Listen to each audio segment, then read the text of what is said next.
Language is the voice of nation, and as long as this voice sounds, as long as this nation will live. Apparently, there is no language in the world with the same fate as ours. For centuries, it was under pressure and destructions, but despite all the obstacles, it survived and became state language in independent Ukraine. Hi guys, welcome back to my channel, and today we are talking about soft Ukrainization during the war. However, for people who still have a sick nostalgia about Soviet times, I would do rather hard Ukrainization, but it's only my humble opinion. I believe it's psychological. Old people who have positive attitude to Soviet time are living in delusions or just missing their lost youth. They were strong, active and healthy. Life as Soviets was dangerous and hard, guys. As you may notice, I'm in my clothes today to cover my caterpillars and inspect this topic in full scale.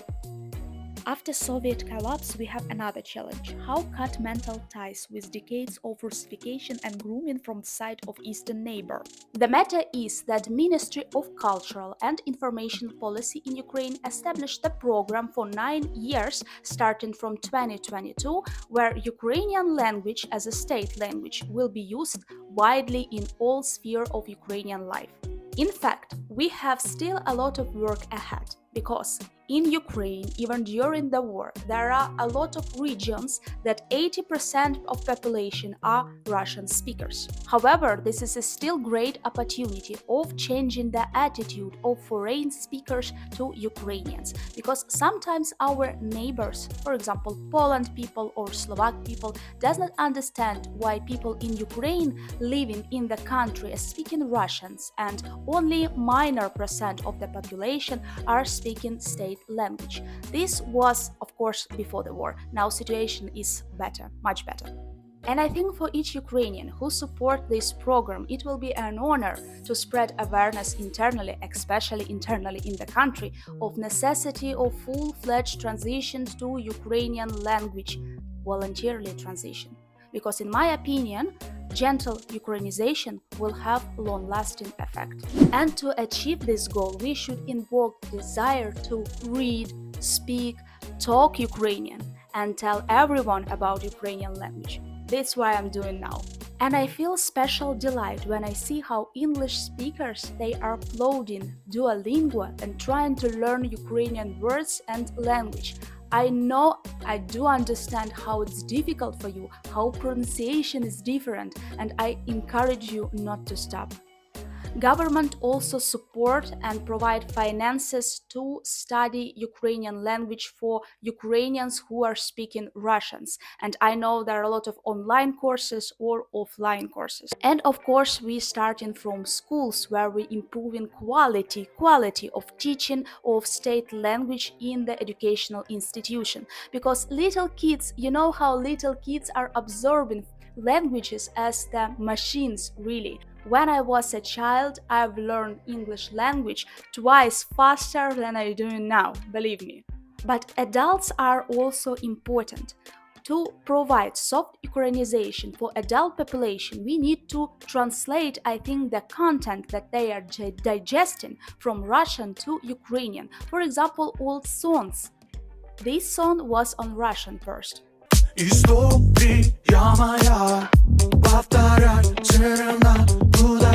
And now it was translated to Ukrainian, and it sounds even more melodic.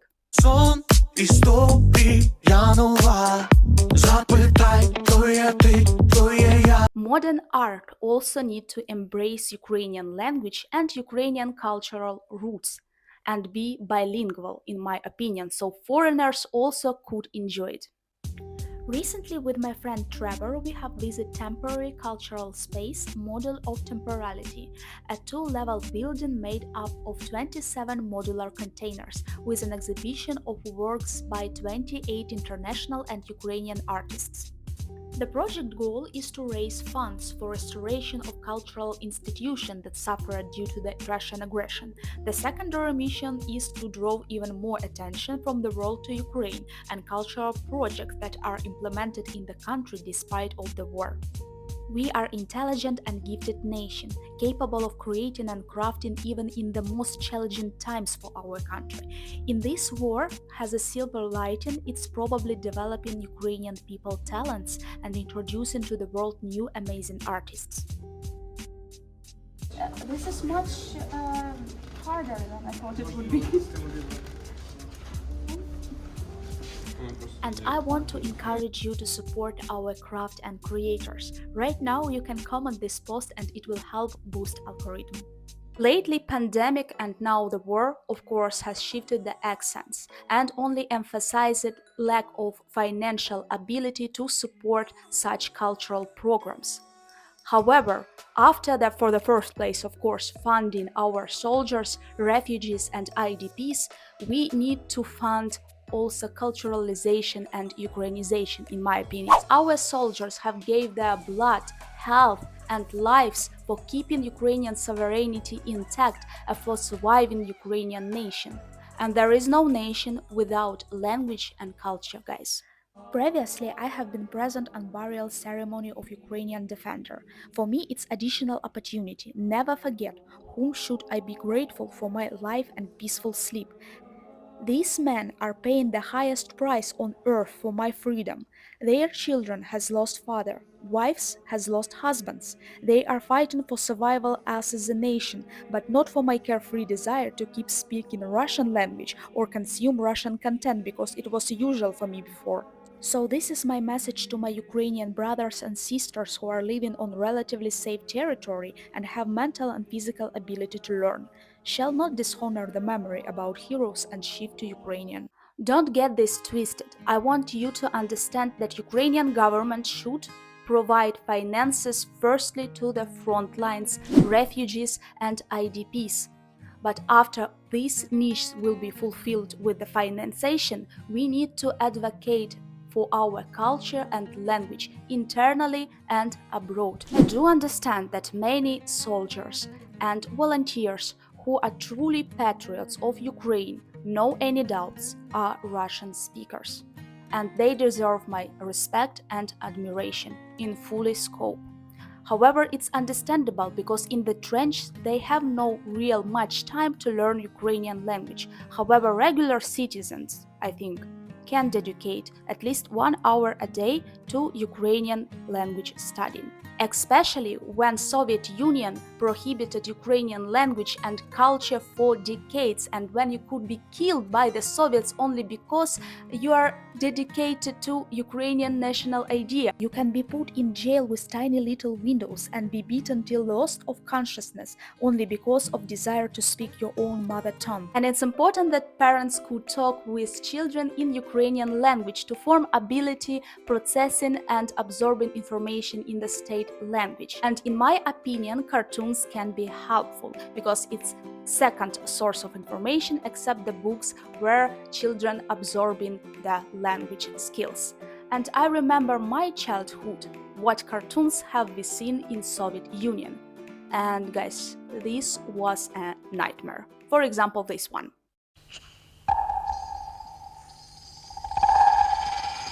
Or this one.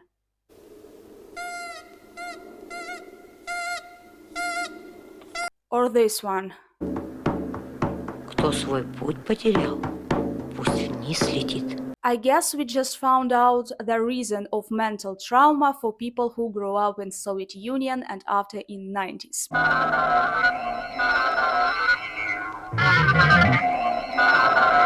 Cartoons that's supposed to bring happiness and joy for kids in Soviet Union look like unedited footage from sinister movie, really. Look on the difference between Ukrainian cartoon that was created in 1991 Несе мене лиска по каменю мосту, на своєму хвосту. and this psychedelic footage.